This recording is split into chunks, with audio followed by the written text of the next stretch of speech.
Assalomu alaykum, hurmatli obunachilar. Bizda de Qo'shko'pir Baraka avtoda hurmatli obunachilar, har xil mashinalarimiz bor. Elektromobillar, Malibu 1lar, short spravka Cobalt avtomat, Midnight varianti, Style varianti, keyin mexanik Cobaltimiz ham 20-yilda ishlab chiqarilgan. Xullas, narx-navolar bilan bir qator tanishtirib o'taman. 25-yilda ishlab chiqarilgan Cobalt avtomat Midnight mashinamiz short spravkada turibdi. Hali nomer olinmagan. Diskalar, bokovoylar bilasizlar, qaraygan, farlar ham qaraygan. 40 km yuribdi mashinamizni ko'rasizlar. 40 km. Hamma narsasi bor. Xullas, motofonlar bor diyapman.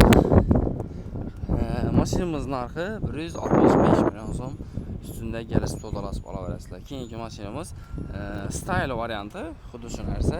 Diskalari ak, farlari ak, bokovoylari ham ak bo'ladi. Bu mashinamiz birinchi nomerlarini olingan 66 km yuribdi mashinamiz. Pampachka narsa, top-toza.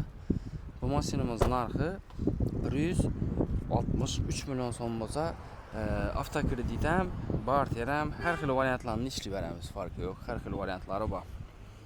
Naqd, barter, avtokredit, xullas, shunday variantlari bor. 2020-yilda ishlab chiqarilgan Cobalt mexanik mashinamiz. Sosteniyasi zo'r, balonlar qo'yilgan, metan gazlari bor. Mashinamiz ham 130 ming kilometr yuribdi. Egalari paketlarida edi mashina. Arka taraflarini ham ko'rsatamiz yana. Bu mashinamiz narxini keladigan bo'lsak, mashinamiz narxi 123 million so'm kelishib beramiz ustunda. Keyingi mashinalarimiz haqida bir tanishtirib o'taman, qaranglar. Guangqing Chong degan model edi. Buni aytmadim, ko'rgan bo'lsangizlar, yana kengroq ma'lumot berib o'tamiz. Elektromobil zo'r narsa. Hozir 9000 km yurgan, kraskalari toza edi, adashmasam. Wuling degan T360 degan, xullas shunday model edi. Mashinamiz lekin yomon monitorlar, xullas lyuklari yo'q ekan, lekin har xil narsalar bor ekan. Xullas, mana uncha tushunavermayman, bunday modelni ko'rmaganman to'g'risi. Hozir bularni modellari har xillari bor. Ya'ni bunda konditsioneri bor ekan, o'zi bunda tayyor. Xolodilniki bor ekan diyajagim. Xolodilniklari bor ekan. Беспроводнойлari bor ekan. Wuling T360 degan modeli. Narxini keladigan bo'lsak, mashinamiz narxi 303 million so'm. Ustida kelishib beramiz. Yana orqa taraflarini ham ko'raverasizlar.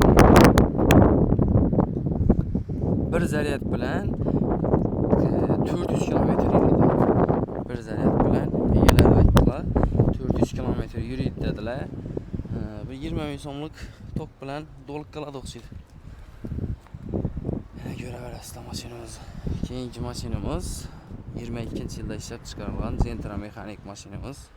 Bu ham hali bir 9000-8000 km yuribdi. Sosteniyasi zo'r, toza mashina. Motofonlari yo'q. Motofonsiz varianti yili 22, narxi 150 million so'm.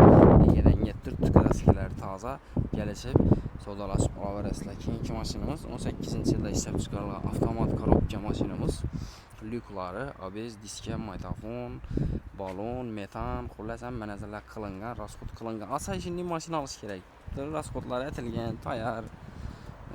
Rasxod aytmisizlar. Shunday narsa olganmiz. Mashinamiz narxi, o nelar ham bor ekan? Optiralar ham bor ekan. Amerikankalari yo'q ekan, lekin optiralari bor ekan. Xullas, narxini keladigan bo'lsak, 137 million so'm. Buni ham kelishib olaverasizlar. Malibu 1 mashinamizni xaslari narx-navolarni tashlab beraman. Kraskalari bo'lsa bilganimcha tushuntirib beraman. 2 yillik kraskasi bor ekan.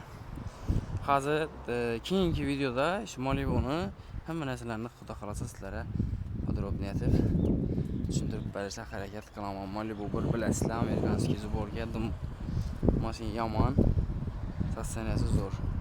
Kelaverasizlarmi? Biz Qo'shko'pir Baraka avtoda kutamiz.